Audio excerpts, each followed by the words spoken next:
Right, so everyone's buying a property at the moment. You want to jump on, you're a first time buyer, yet you're worried. What's the process? I'm going to tell you exactly how to buy a property and what's involved. No rubbish, straight to the point. So let's go. So how long does it take to buy a house? Well, first you've got to find the property.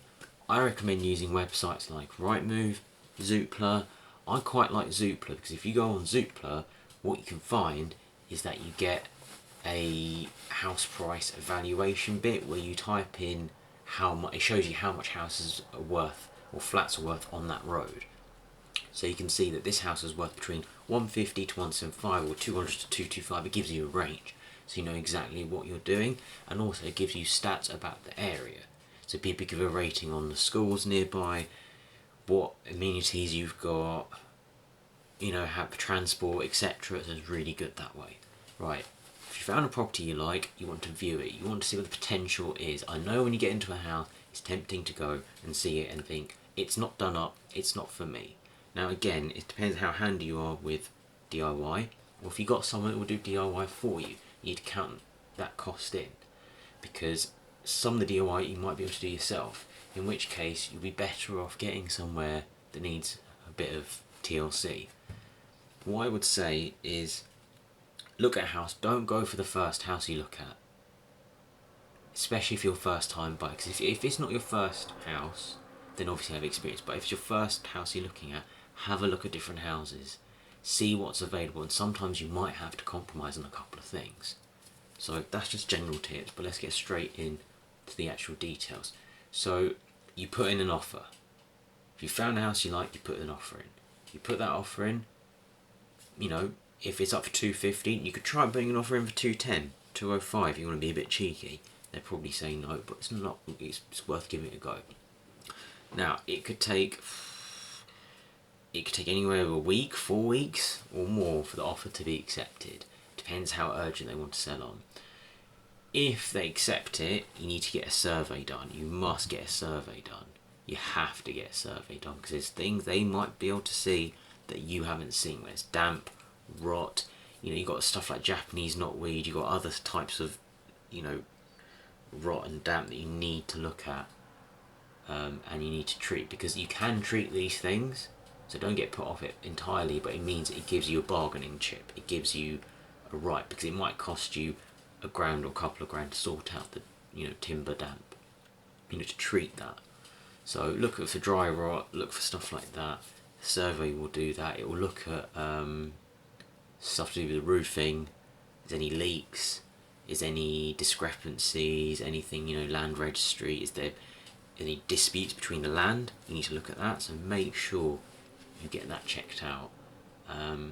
Now, if they're okay with that and the survey's done, the solicitor will check for any legal issues, anything that's going on. In terms of actually putting the bid in, there are different ways and methods of doing it. You've got ways like you put a straight bid in, you've got sale by tender, which is like a silent auction. So how it is everyone puts their bids in, and it's sort of like imagine it names in a hat. Everyone puts their names in a hat, and it gets drawn, but it's just the highest one gets drawn out. So they know which one the highest one is, but you have no idea what the other person's bid for. So say you got Steve, you got Joan, you got Michael, they all bidded for a house. You don't know what the other person's bidded for. You just know that the seller's going to take the highest one. It's like a silent auction, and it's on it. And the thing is, though, is that with a lot of these sale by tenders and different types of bidding processes, it's come to a point now where they're trying to cover the seller's fees. So actually, you cover the fees, which might be £1,000, £2,000, even £3,000, depending on what kind of property you're buying. So you need to be careful of that. So let's say you find the house, surveyor does all what he or she does, all clear, all good, you know, good as gold. Now you need to pay your deposit. Now when it comes to deposit, there's varying amounts. You can do it as little as 5%. Usually you're looking 10-15%, some people go as far as 20%, 25%. Now, as to how much you put down is entirely dependent on your finances. I know that you'll roughly be able to borrow 4.5 times your income. Some places will stretch to 4.6, 4.7, but the general written rule is 4.5 times your income. Now, you get your mortgage in principle, they do the checks and everything. Usually that doesn't take too long. Usually you should be able to get that done within the month, like the mortgage and everything done. The biggest issue is, when it comes to buying a property, is if you're in a chain. Let's say Michael is new, he's a first time buyer, he wants to buy off Joe. Joe is married and has kids. He wants to move from a 2-bed house to a 4-bed house. The person who owns a 4-bed house they're a retired couple that want to move into a bungalow. You got yourself a chain. Now it's dependent on the retired couple to move into the bungalow. Now that retired couple might be a cash purchase because they already got a 4-bed house going to a bungalow, so that'll speed things up. As a first time buyer, which you are, you will be at a slight advantage when it comes to being attractive to the seller, because they will know you've got nothing behind you. You're probably either living at home with your parents or you're renting out. You've got no asset to sell as such. So therefore you can go straight in and move in as soon as possible. If you've got the funds, that's it, you're in. And the most important thing to remember with this is it can be daunting, it can be challenging time, it can be quite stressful, because you might find the property you like, everything's in, and then what happens is that last minute someone pulls out. And the thing is, nobody is legally bound to complete the deal until you exchange contracts. And that is the last stage, and that is what they call stage of completion. And that's usually what happens is you get a mortgage out, the money goes to the solicitors. So the deposit and the mortgage go to the solicitors, and the solicitors pay the seller. And if that's not done by, let's say, usually say about midday-ish, then it's probably not, then the keys aren't going to get exchanged on that day. It's going to be the following working day, so the next working day. So that is really the basic timeline of buying a house.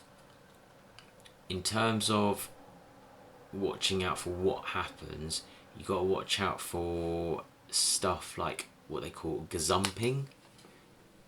So when another buyer offers more money than you, and your seller, renegotiates the deal, and they ask them to take it off the market, and it's just like, well, you can't just do that.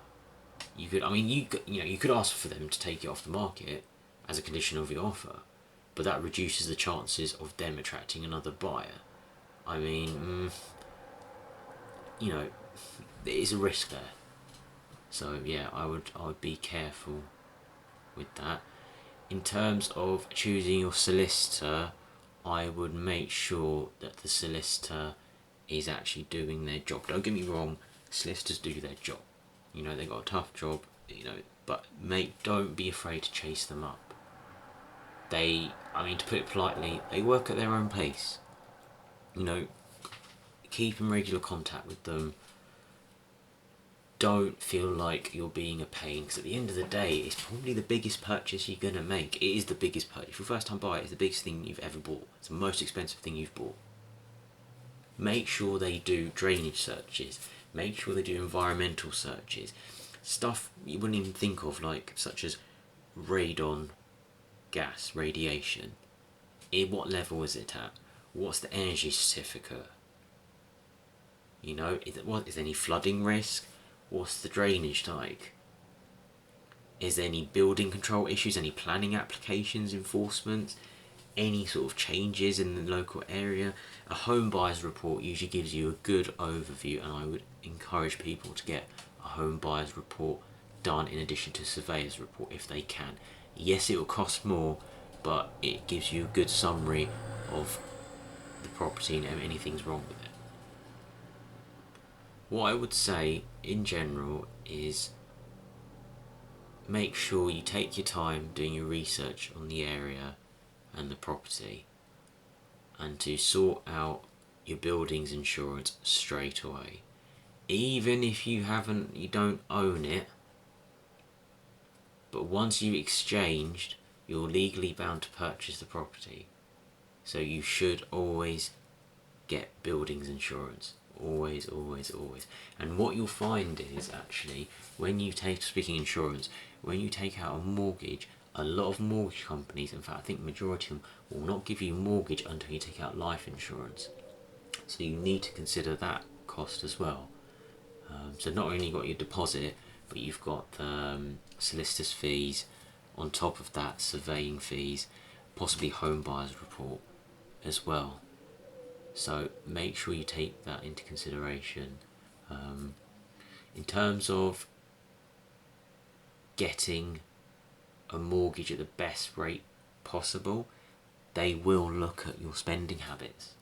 So if at the moment you've got a habit of spending, of buying, I don't know, let's say you're down the bookies quite frequently, or you're frequently eating out, or if you're going, it basically appears in a statement that you're putting money into entertainment.